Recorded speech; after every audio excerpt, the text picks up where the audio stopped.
Wickedness is a disease. Ain't scared of nothing. Killing my demons with ease. Yeah, yeah. Babylon falling. I think it's time to leave.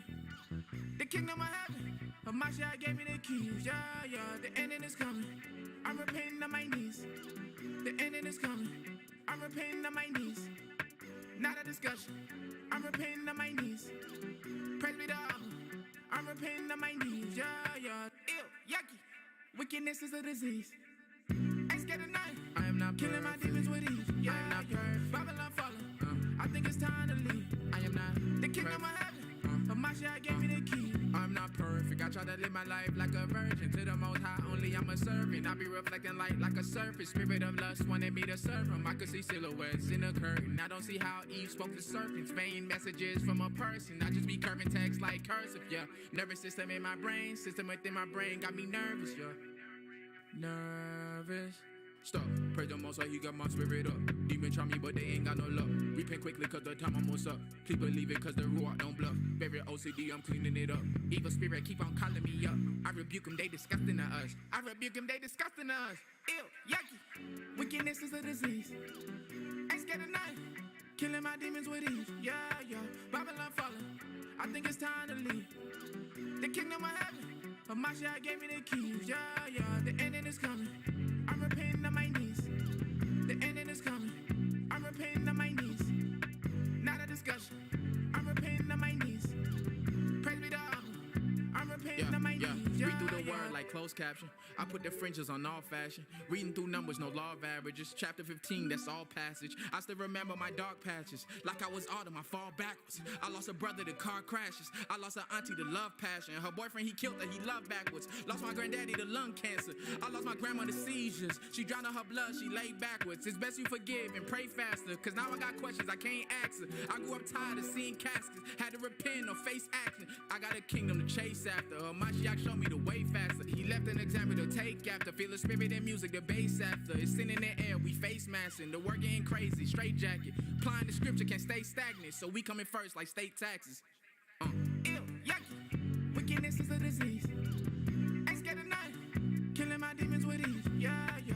Babylon falling. I think it's time to leave. The kingdom of heaven. But my shot gave me the keys. Yeah, yeah. The ending is coming. I'm repenting on my knees. The ending is coming.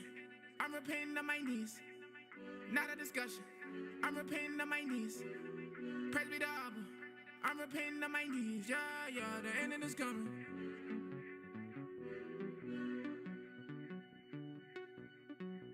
The ending is coming.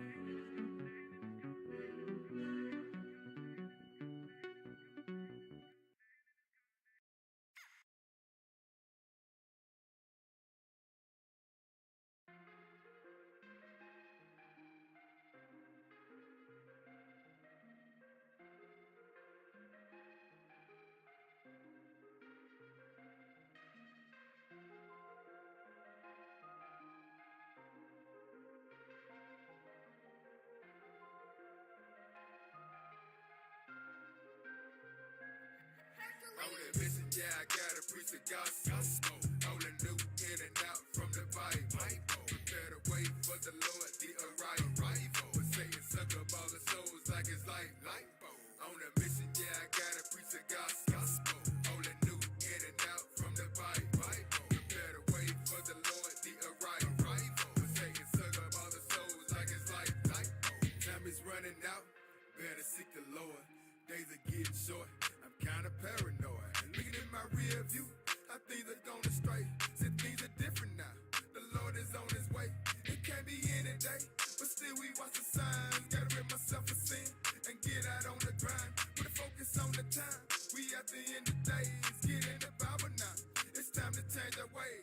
I'm helping anyway, though we can't save them all. Saying like to pray, somebody bound to fall. Not making no altar call, I'm only reaching out, just giving it all I got, and screaming from the mouth, ain't counting nobody out, don't give up in the fight, if you blessed to breathe, then you can get it right, it ain't no whip for might, see we walk by faith, I believe in God, that's the only way, forget what the people say, gotta answer on your own, prepare for judgment day, we all gon' stand alone, whether right or wrong, you can be white or black, he died for all our sins, pretty soon he coming back, you better get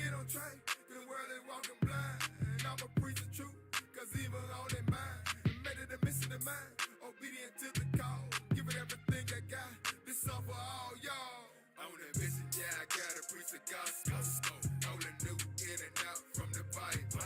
Prepare the way for the Lord, the arrival. But Satan suck up all the souls like it's life. On a mission, yeah, I gotta preach the gospel. Only new in and out from the Bible. Prepare the way for the Lord, the arrival. But Satan suck up all the souls like it's life.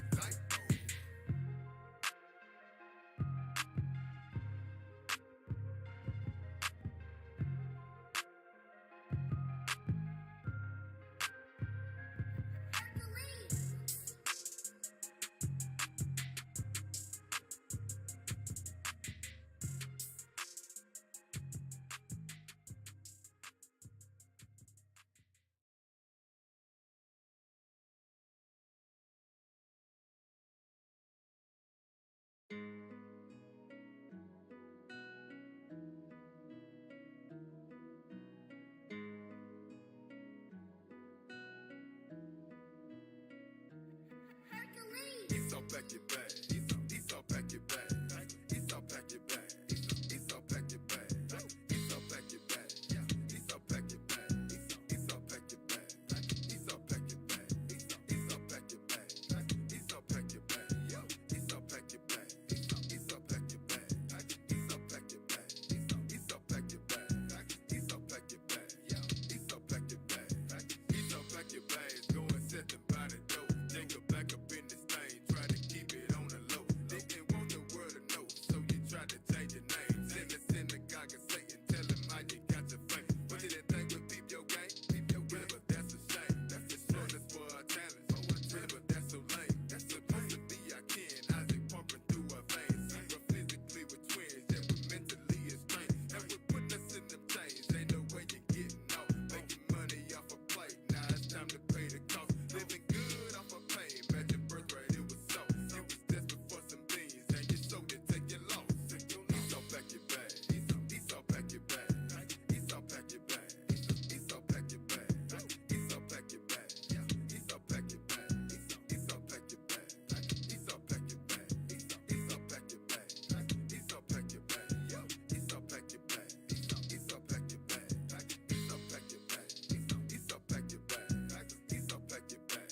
Esau, pack your bag. So many people think they Jews, but we know they really not. Revelations 2 and 9, turn the song to your plot. Then you got what you got, stolen heritage. Never got what he got, we want back our heritage. God said eat them not to hate.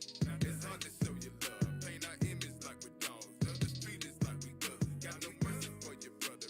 Keep it undercover. Just enjoy it while you can. Truth be told, it ain't no other. While you're feasting off our land, see, we still gon' pray for you. Time is coming to an end. Go and do what you do. Thinking up crafted thoughts. Nations play you like a fool. Cause Jerusalem is our border, so it's time for you to move. Esau, pack your bag. Esau, pack your bag. Esau, pack your bag. Esau, pack your bag. Esau, pack your bag. Esau, pack your bag. Esau, pack your bag. Esau, pack your bag. Esau, pack your bag. Esau, pack your bag. Esau, pack your bag. Esau, pack your bag. Esau, pack your bag. Esau, pack your bag. Esau, pack your bag. Esau, pack your bag.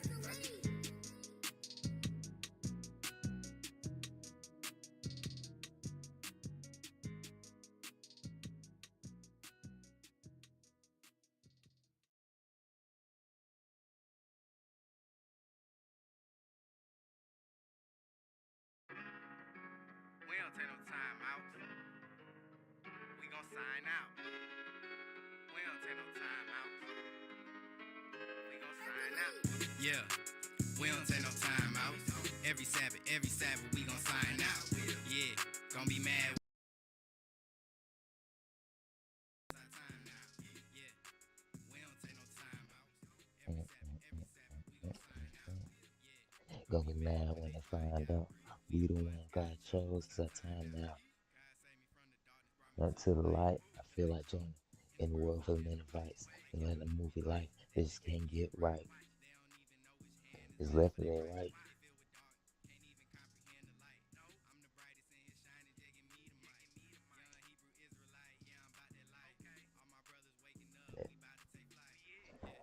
Alright, we finna get started in 1 second, y'all.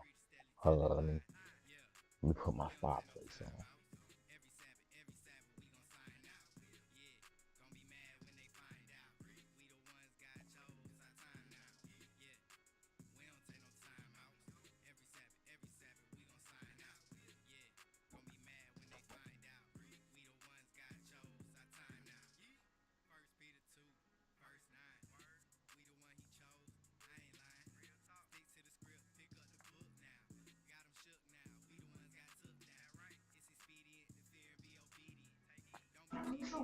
Ah,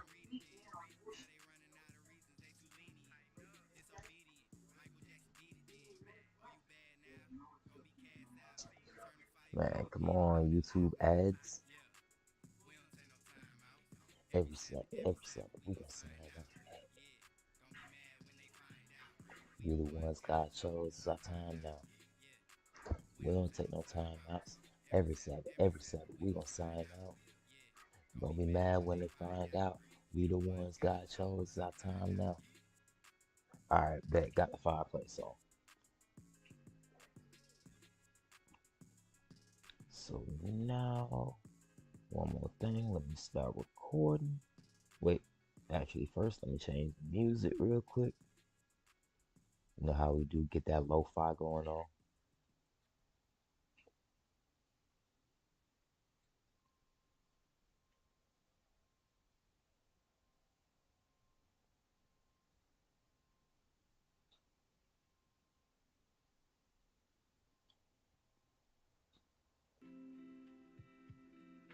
I bet. And we in this thing.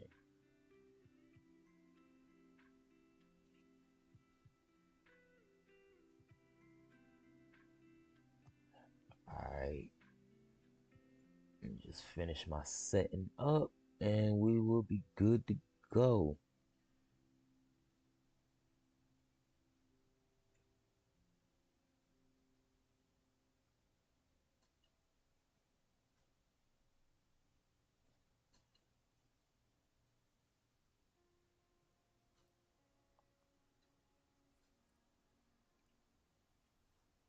And we at chapter 14 today, right?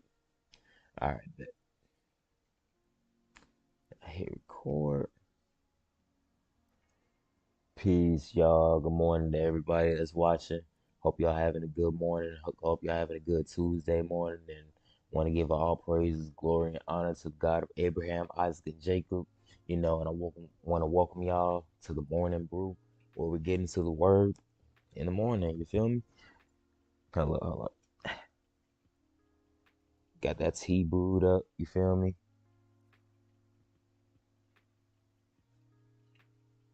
I'm a Hebrew with tea brew. Ooh, this is what we do. Ooh, bars, okay. But um, so today we're reading Genesis chapters 14 through 17. And hold up, just to get a little rundown of what happened last time. Dang, what did happen last time?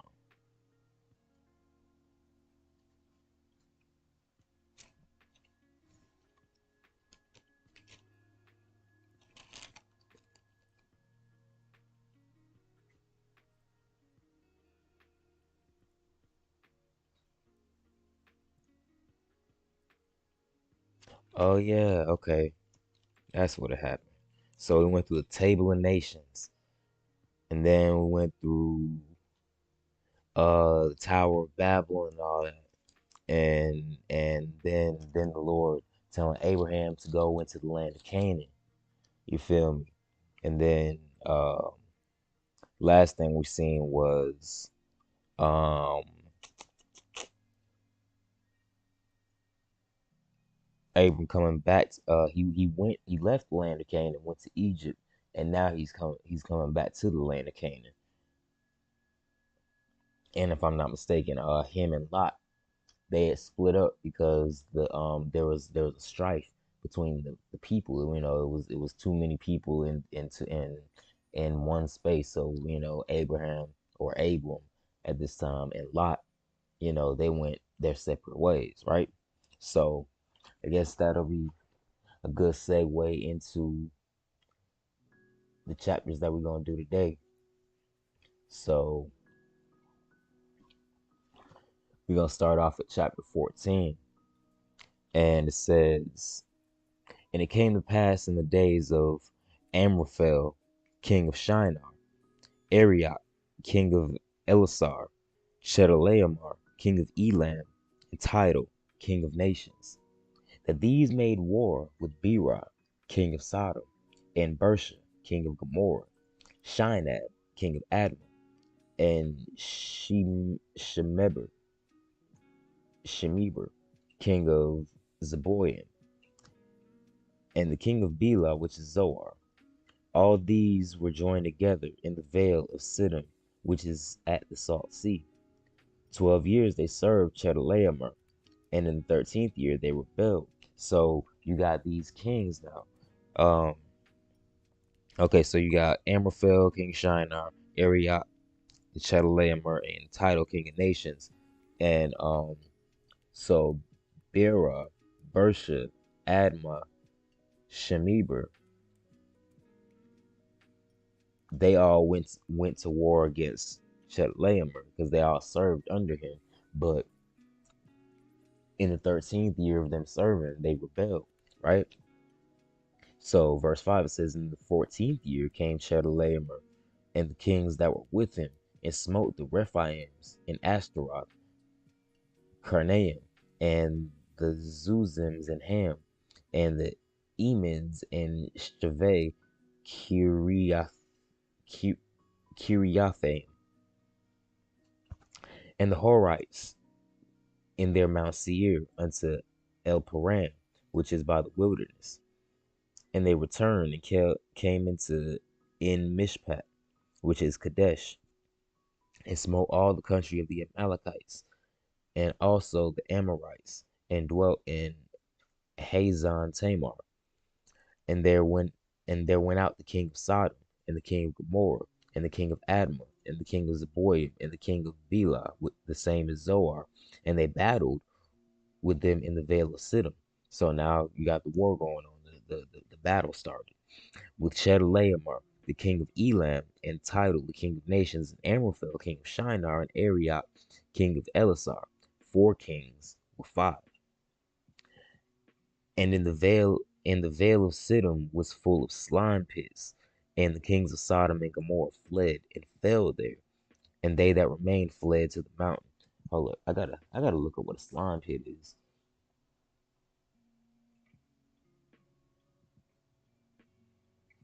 That's verse what? 10. Slime pits. So it says a well, often as made by digging.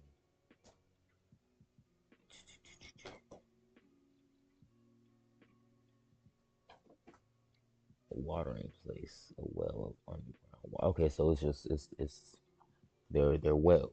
So the vale of Sidon was full of wells or slime pits. And the kings of Sodom and Gomorrah fled and fell there, and they that remained fled into the mountain. And they took all the goods of Sodom and Gomorrah and all their victuals and went their way. So now they done plundered Sodom and Gomorrah.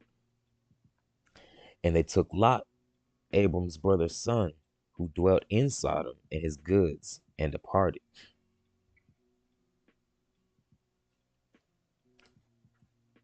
So these, what, one, two, three, wait. So these 4 kings and then done prevailed over Sodom and Gomorrah. And then the kings of Sodom and Gomorrah fell. So now these 4 kings, Chedorlaomer, Tidal, Amraphel, and Arioch, they're taking the goods from Sodom and stuff like that. And now they take Lot too. Because we know that Lot, he stayed over there near Sodom and Gomorrah, right? It says verse 12, and they took Lot, Abram's brother's son, who dwelt in Sodom, and his goods, and departed. And there came one that had escaped, and told Abram the Hebrew, for he dwelt in the plain of Mamre, the Amorite, brother of Eshcol, and brother of Aner, and these were confederate with Abram. And when Abram heard that his brother was taken captive, he armed his trained servants, born in his own house, 318, and pursued them unto Dan. So now once Abraham or Abram found out that Lot was taken by these kings, he armed his men. He armed what? His trained servants, born. Dang. So this man, he had trained servants. These servants were born in his house. So it's like, dang, he got how many?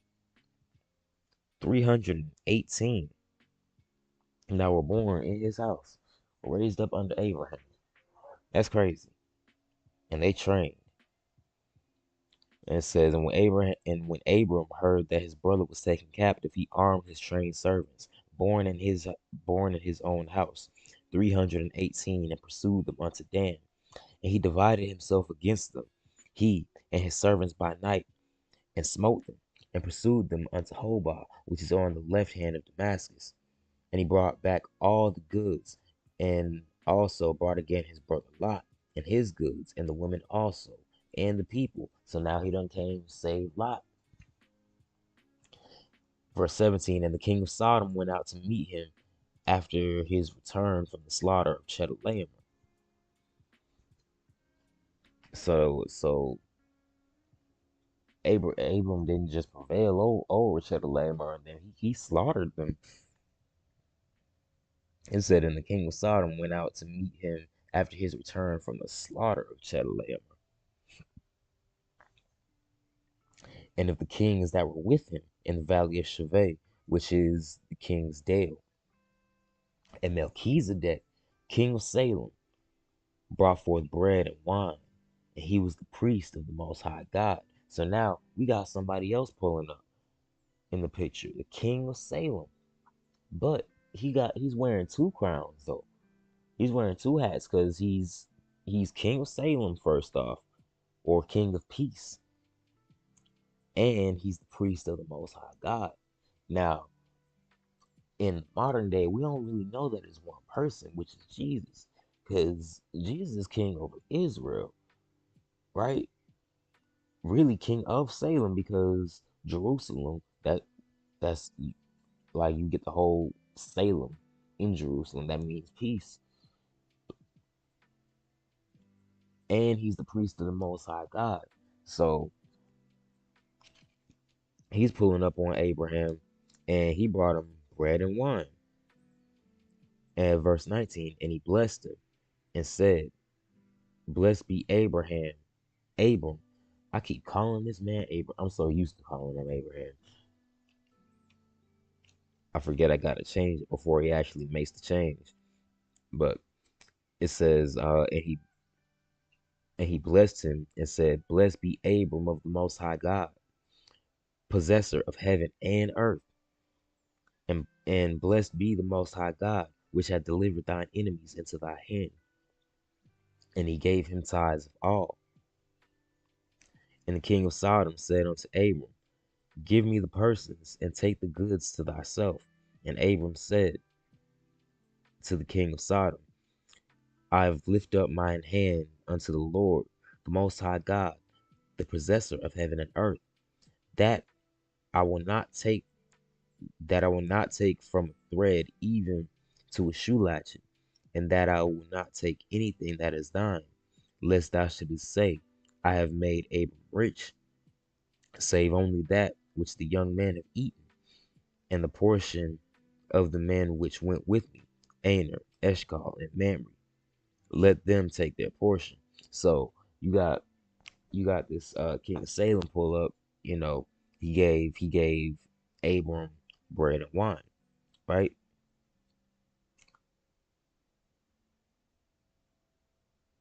And Abraham or Abram ended up giving this man tithes. Now, we know, right, that tithing wasn't really a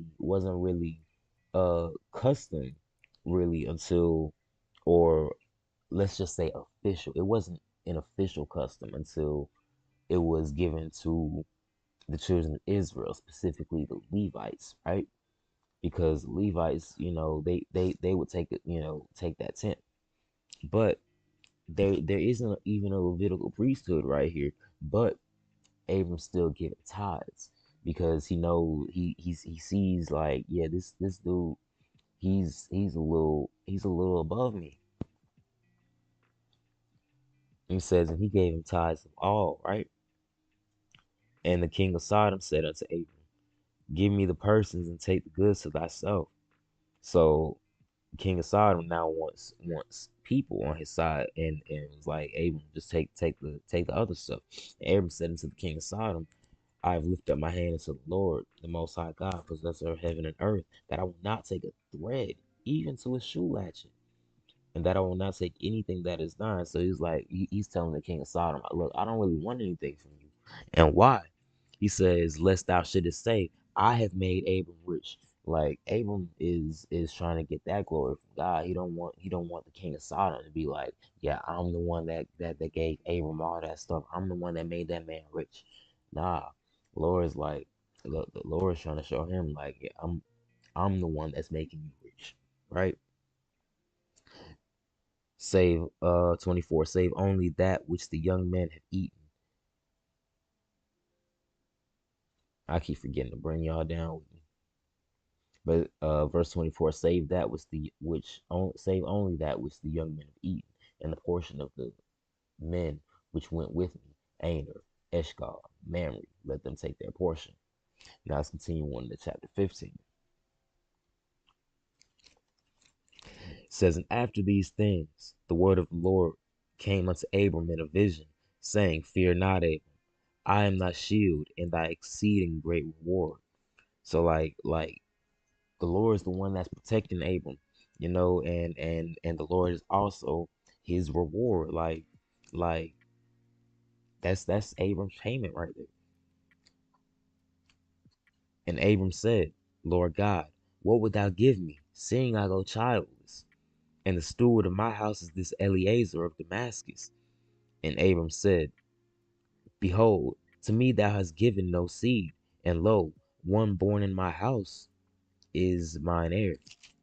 So Abram's getting old and stuff now, and he's like, what will you give me, seeing that I don't have anybody to inherit what you got to give me. I don't have anyone to give my inheritance to.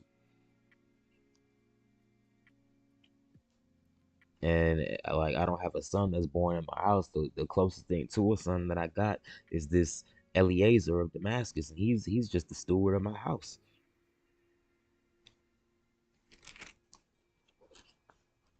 Verse 4 says, and behold, the word of the Lord came unto him, saying, this shall not be thine heir, but he that shall come forth out of thine own bowels shall be thine heir. So the Lord's like, look, Eleazar ain't finna be your heir. Somebody who's about to come out of your own bowels. He finna come from your body. He's finna be your seed. He will be your heir. Verse 5, and he brought him forth abroad and said, look now toward heaven, and tell the stars, if thou be able to number them. And he said unto him, so shall thy seed be. So now the Lord told him, look into the sky and count all the stars, if you can even count them. That's how much seed I'm gonna give you. And like, nowadays, if we go outside and look to the sky, sometimes we can only probably count one star. That's probably because we live in the city. You go out to like the country or somewhere, you might see a lot more stars. But I'm just saying that to say, just because we don't see a lot of stars in the sky, it's still a lot of stars in the sky, right? But he said, and he brought him forth abroad and said, look now toward heaven and tell the stars, if thou be able to number them. And he said unto him, so shall thy seed be. So Abram's seed is gonna be as plenteous as the stars of heaven. Another spot he tells you, like, if you could count the sands of the sea, like, your seed is gonna be like that. In verse 6 it says, and he believed in the Lord, and he counted it to him for righteousness. So Abram believed in God. He believed that, and the Lord counted that belief that Abram had as righteousness, right? Because, hold on, I'm gonna flip to Hebrews chapter 14, chapter 11, real quick.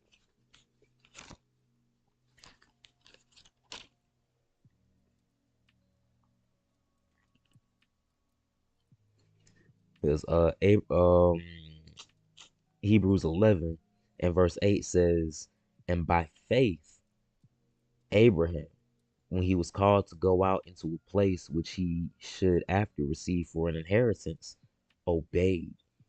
And he went out, not knowing whither he went. So he didn't even know where he was going when God told him. But he still believed in the Lord and still just went out and did it on faith, right? But we see that faith with that faith came obedience, right?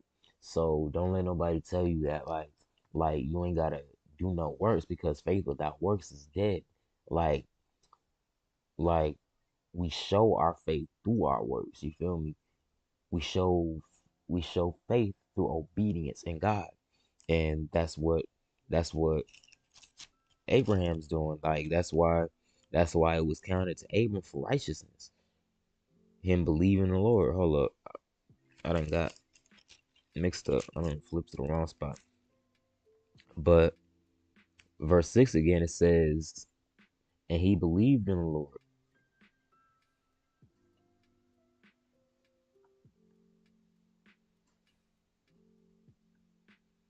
And he believed in the Lord, and he counted it to him for righteousness.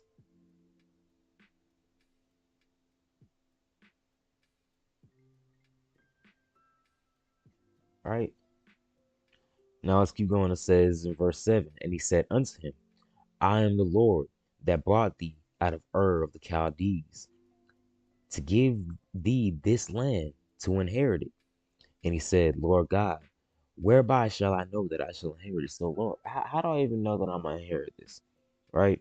And he said unto him, take me an heifer of 3 years old, and a she goat of 3 years old, and a ram of 3 years old, and a turtle dove, and a young pigeon. And he took unto him all these, and divided them in the midst, and laid each piece one against another. But the birds divided he not. So Abram was like, look, how do I know I'm gonna get this land, right? Or my seed's gonna get this land, and and the Lord's pretty much telling him, look, make a sacrifice real quick. So he's making a sacrifice, preparing it, right? And he says, verse 11, and when the fowls came down upon the carcasses, Abram drove them away because now, like, these sacrifices are like for the Lord. So it's like you got birds coming trying to eat your sacrifices. Yeah, you gonna shoo them away real quick because again, this is for God. And verse 12 it says, and when the sun was going down, a deep sleep fell upon Abram, and lo, and horror of great darkness fell upon him.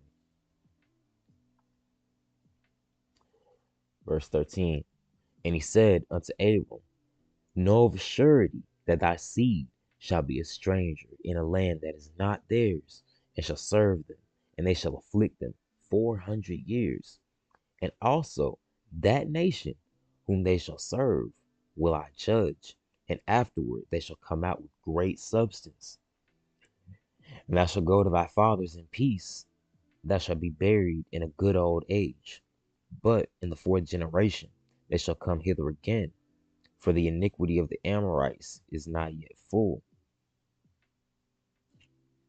And it came to pass that when the moon went down, when the sun went down, and it was dark, behold, a smoking furnace and a burning lamp passed between those pieces. In that same day, the Lord made a covenant with Abram, saying, unto thy seed have I given this land, from the river of Egypt unto the great river, the river Euphrates, the Kenites, the Kenizzites, the Cadmonites, and the Hittites, and the Perizzites, and the Rephaims, and the Amorites, and the Canaanites, and the Girgashites, and the Jebusites.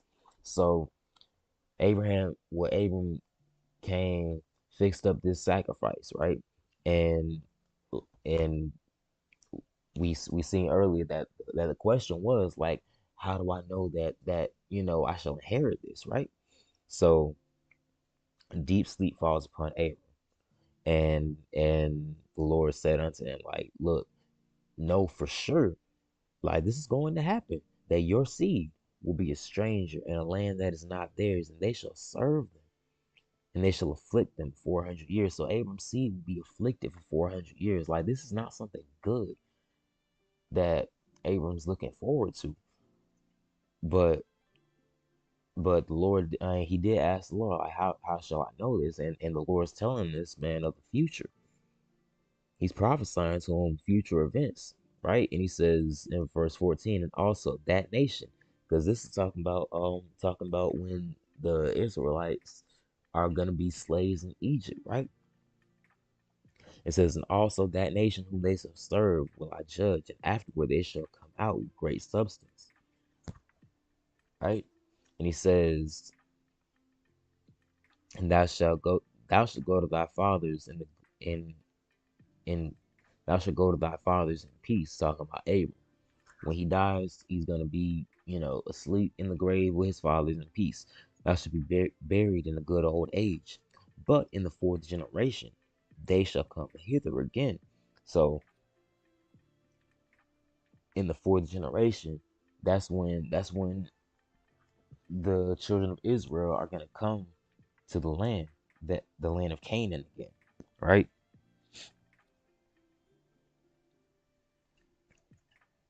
But why the fourth generation? He said, but in the fourth generation that should come hither again. But why wait until the fourth generation? Why not do this now? Because he said, for the iniquity of the Amorites is not yet full. So it's like the Amorites, hold on, excuse me. But he said, for the iniquity of the Amorites is not yet full. So it's like, the Amorites, they still have some sinning to do before I actually wipe them off. They got some more. They think of it like a cup, right? And that cup hasn't gotten full yet. Once that cup gets full, then that's when the Lord will take the Amorites, knock them off, and place Israel in there. But since their cup hasn't gotten to the full just yet, the Amorites can stay for right now. And in between times, Israel's gonna go into captivity to the Egyptians and stuff like that.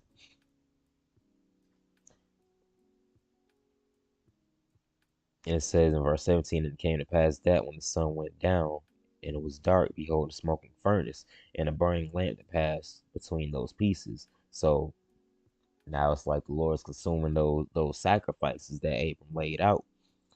Verse 18, in the same day the Lord made a covenant with Abram, saying, unto thy seed have I given this land, the land that Abram's are currently standing in. Because last time we was on, we seen that the Lord told him, you know, look toward the north, toward the south, toward the east, and toward the west. Pretty much everything you see in a 360, I've given you and your seed. And but now he's about to get a little more specific with it though, because he said from the river of Egypt. Now, what's the river of Egypt? You might say, like we only know one river of Egypt like that, and that's the Nile.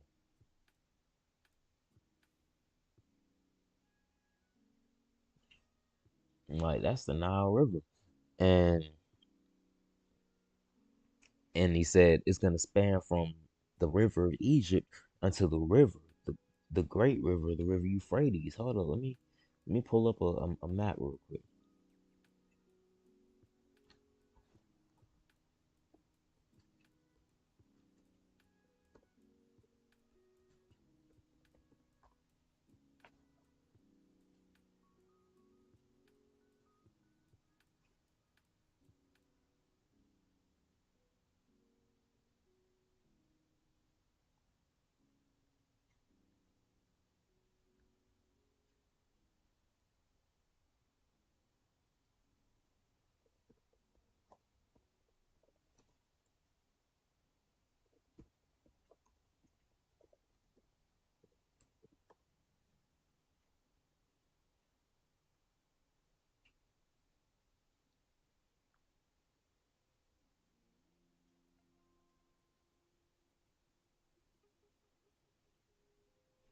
All right, we almost there, y'all.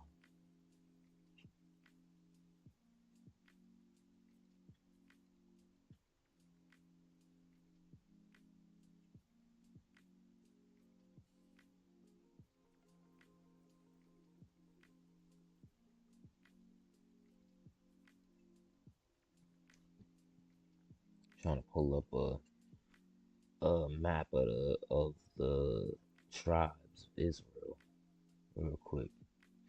Okay, cool. So let me switch this camera, screen capture camera. I mean,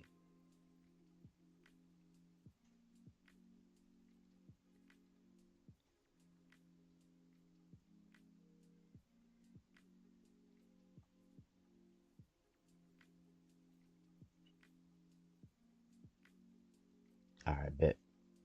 So, right, he said that um, and unto thy seed have I given this land from the river of Egypt unto the great river, the river Euphrates. Right now,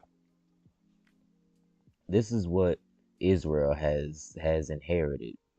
While they were fully in their land, right? And the Euphrates River is up this way. The Nile River is down this way, a lot further though. But none of these borders reach any of them. So did the Lord lie? Nah. But they still it's still some more of Israel that's gotta be put together though. Because if we look,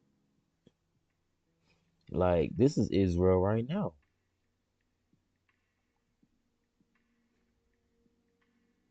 But it don't go to the river of Egypt though. Like the river of Egypt all the way over here.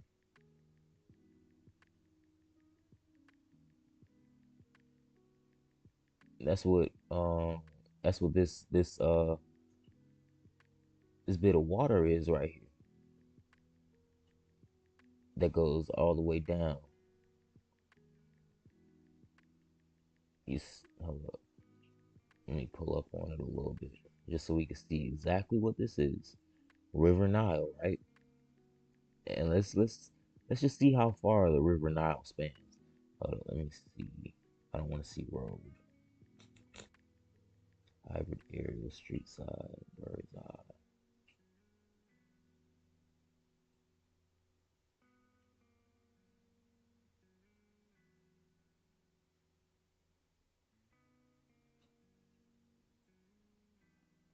Okay, bet. I can work with that. Wish it outlined the water a little bit better, but it's all Gucci. We'll figure it out.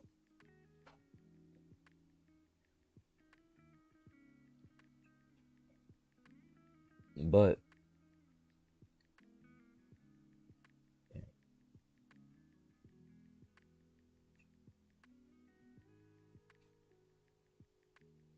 yeah, that's a little bit better. But this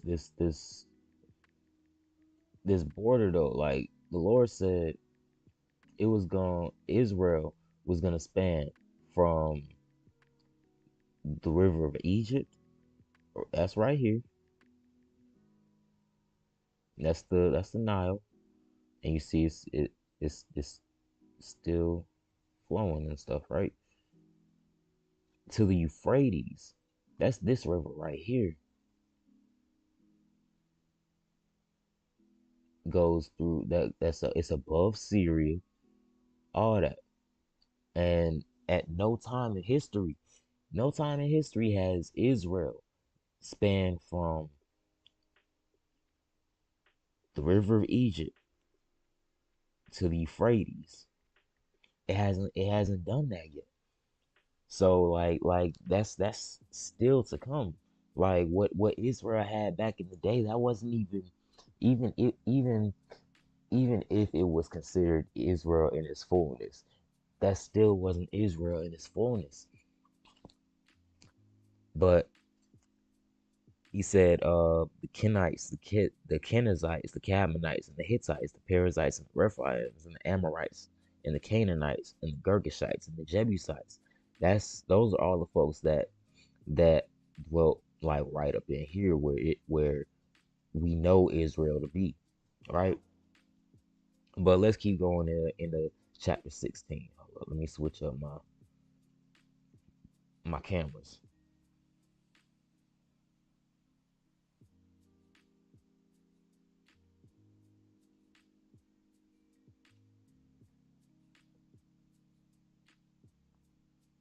All right, but so chapter 16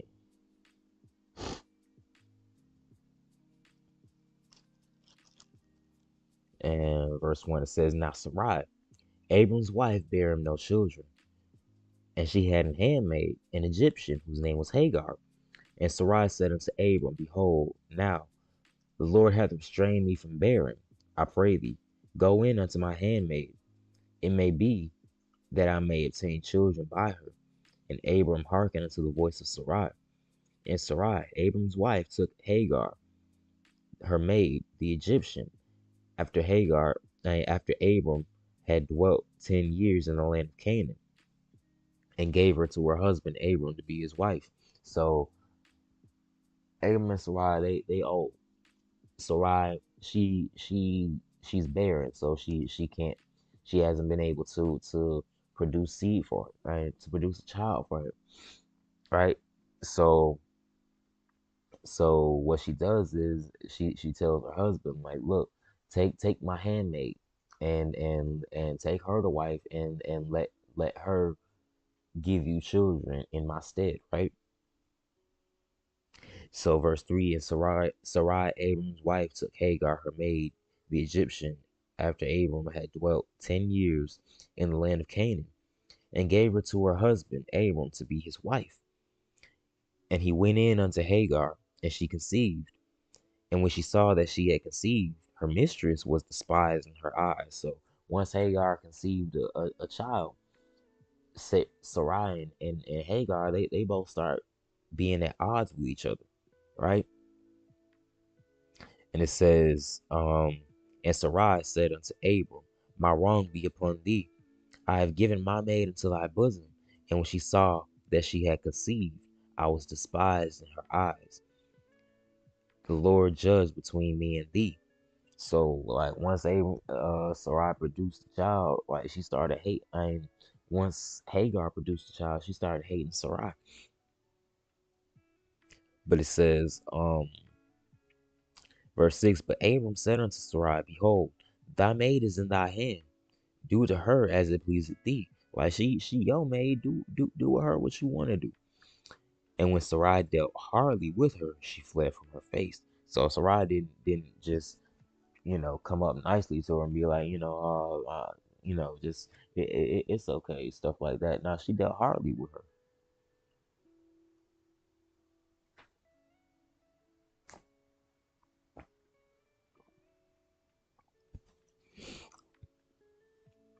But where we at? Verse 7.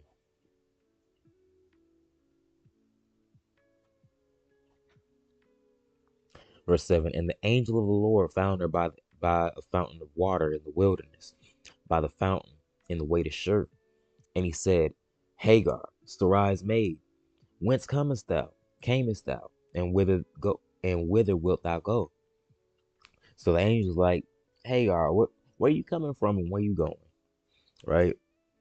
And she said, I flee from the face of my mistress Sarai. And the angel of the Lord said unto her, Return to thy mistress, and submit thyself under her hands. And the angel of the Lord said unto her, I will multiply thy seed exceedingly, and it shall not be numbered for multitude. So the Lord is even giving Hagar a promise. Like even your seed is gonna be an exceeding seed. They're gonna multiply exceedingly, right? That it should not be numbered for multitude. Now it's not the same promise that he gave to Abraham. It's not. But he still gave her a promise just out of pity though. Because she was handmaid, and she kind of got treated wrong in that situation. And he says, verse 11, and the angel of the Lord said unto her, Behold, thou art with child, and shall bear a son, and shall call his name Ishmael, because the Lord hath heard thy affliction. And that's what Ishmael means, affliction or afflicted or something like that, right? Ishmael. Oh, actually, no, it means to hear, to listen. Okay, so because the Lord listened, that's what Ishmael means. But, um,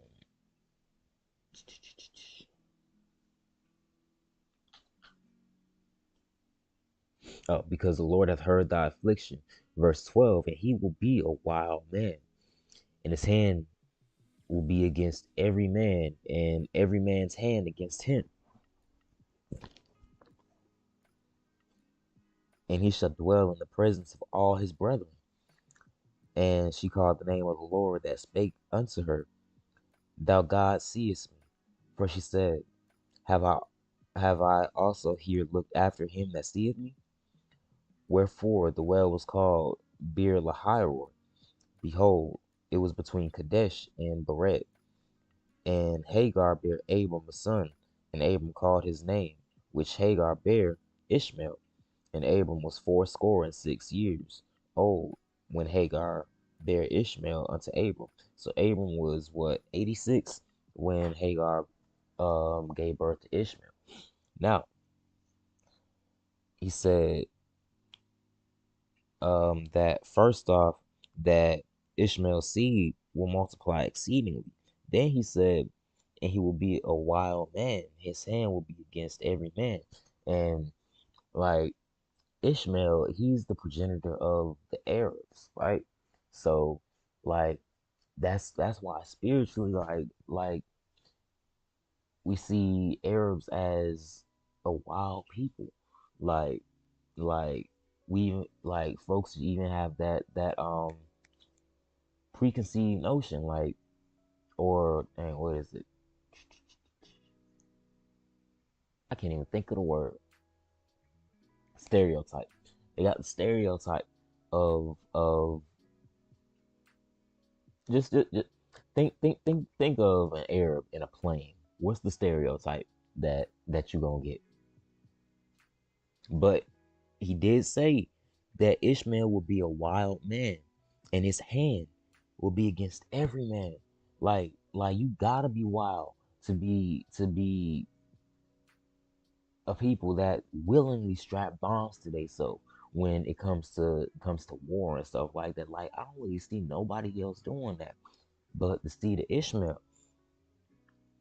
And it says, and his hand will be against every man, and every man's hand against him. That's why they always in war, right?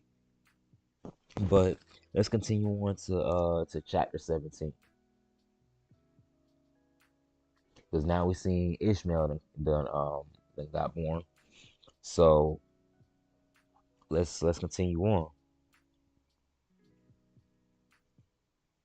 It says, and when Abram was 90 years old and nine, dang, this man is 99, busting 100. And it says, and when Abram was 90 years old and nine, the Lord appeared to Abram and said unto him, I am the Almighty God. Walk before me and be thou perfect. So first off, he said, look, walk before me and be perfect. He gave him a commandment to be perfect. So it's like it's not impossible to be perfect. Like we see Job. Job was perfect, right? And before even Job, he's telling Abraham, walk before me and be thou perfect, meaning we can all be perfect. Like that's what we all need to strive to do, strive for perfection. We need to learn how to be perfect inside of God, right? Walk before me and be thou perfect. Verse 2, and I will make my covenant between me and thee, and will multiply thee exceedingly. So I'm gonna make a promise between me and you, and I'm gonna multiply your seed exceedingly.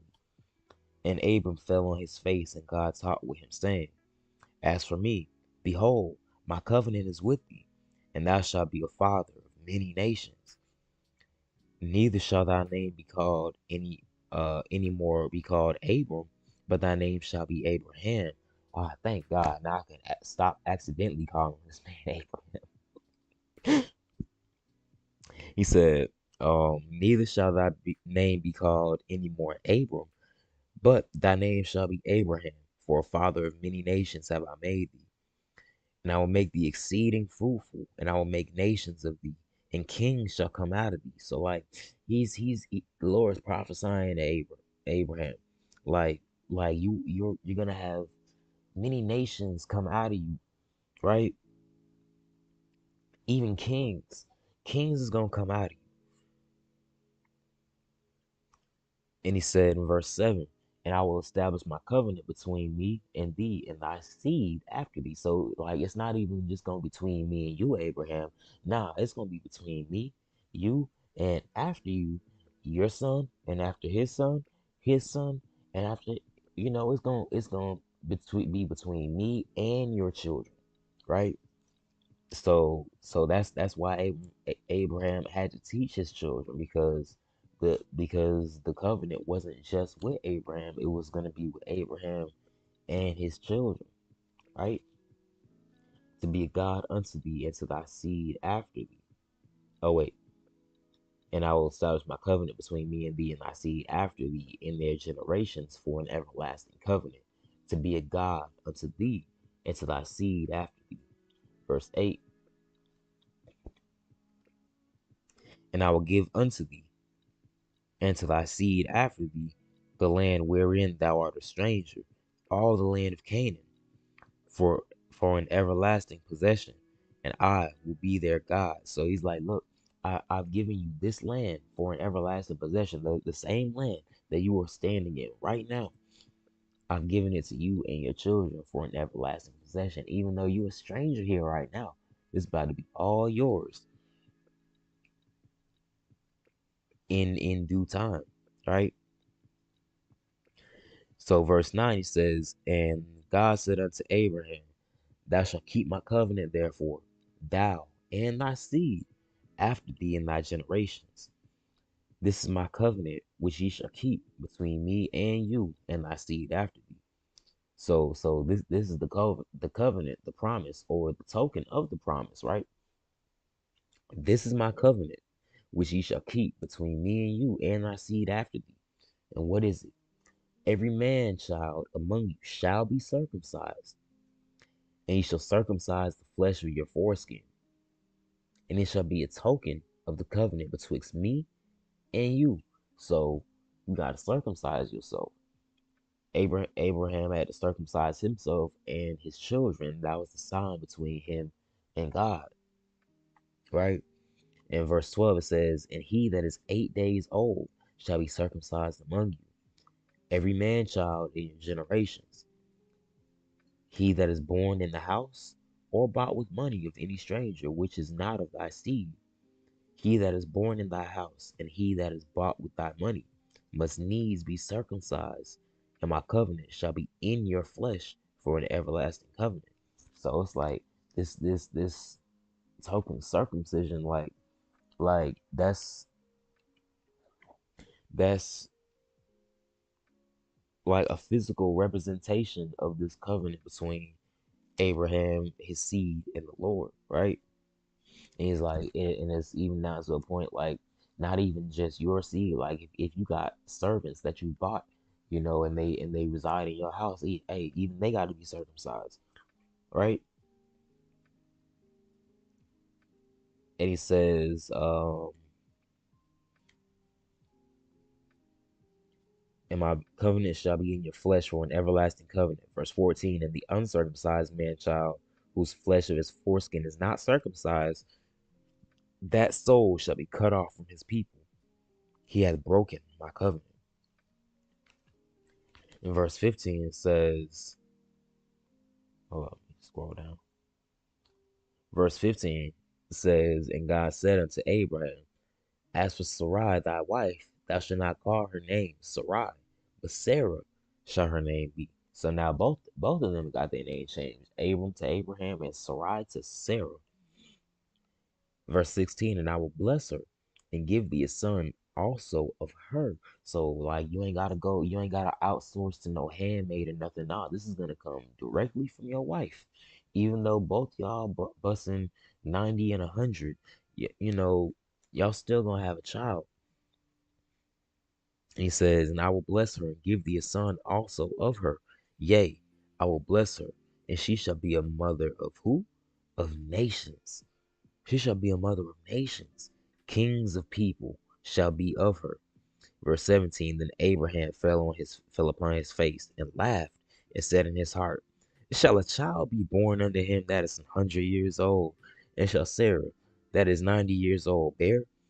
And Abraham said unto God, oh, that Ishmael might live before thee.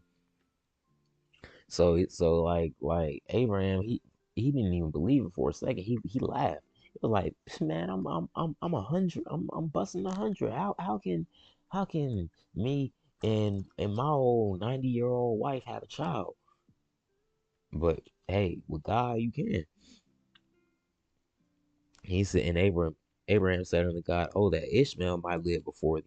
So it's like he doesn't even believe the fact that he's about to have another child in his old age. So he's like, man, oh, just I pray Ishmael is the one that live before you. So verse 19, and God said, Sarah thy wife shall bear thee a son indeed, and thou shalt call his name Isaac, and I will establish my covenant with him for an everlasting covenant, and with his seed after him. So, like this covenant, it's gonna be passed down with Abraham's seed, yes, but and we know Ishmael is Abraham's seed, but it wasn't gonna go down through Ishmael. He said, nah, you gonna have a son through your old age with your wife, and the covenant is going to be established with him, not Ishmael, right? And with his seed after him. So we still don't see nothing about Ishmael though. But now we're about to see something about Ishmael. Verse 20. And as for Ishmael, I have heard thee.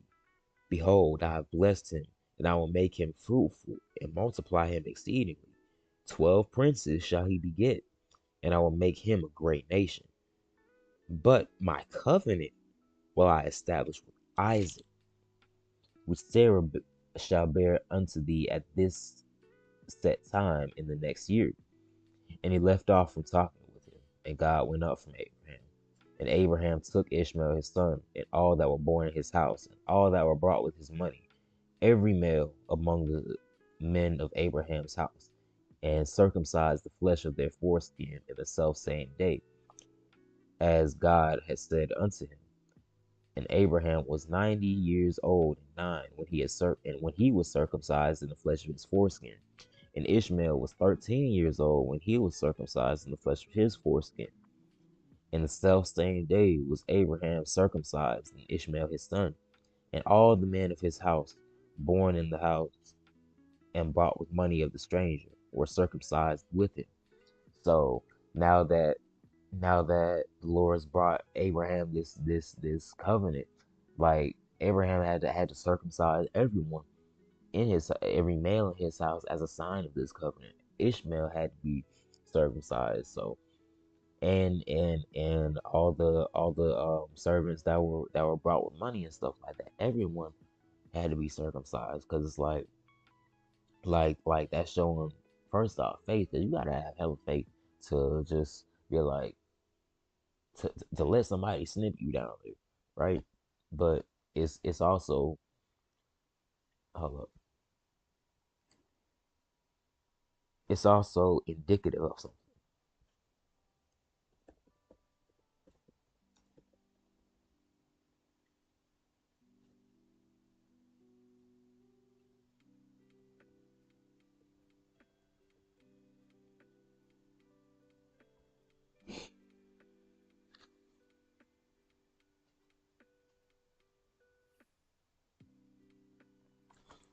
All right, so Romans 6,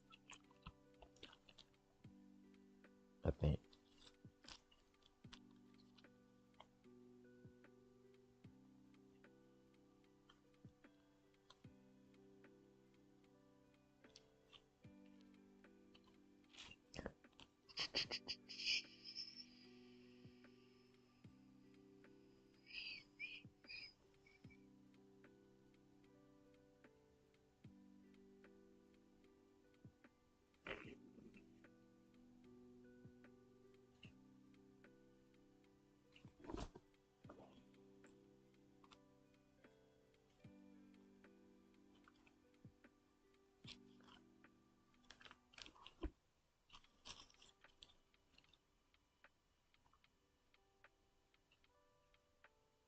Okay, so Deuteronomy 10 and 16, it says, circumcise therefore the foreskin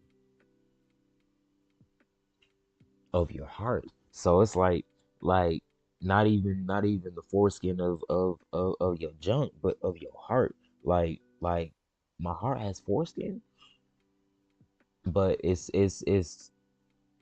oh wait, let me finish that. Circumcise therefore the foreskin of your heart and be no more stiff necked. So it's like circumcising your heart.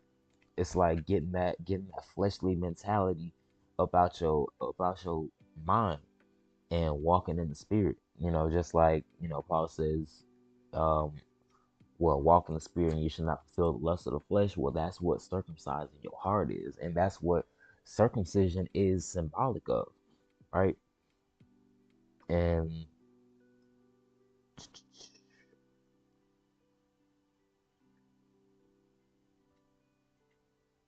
and again, yeah, it do take tremendous faith to get circumcised like that. But that was chapter 17. Lord willing, next time we'll get on here, we'll go through chapters 18, 19, 20, and 21. But I want to thank y'all for joining me this morning for the morning brew. And I pray that somebody got some understanding in the name of Jesus. And I pray to catch y'all next time when I hop on here. And yeah, lastly, I want to give all praises, glory, and honor to the Most High God of Abraham, Isaac, and Jacob. Thank you for giving us this day, and thank you for giving us your word. So, peace, everybody.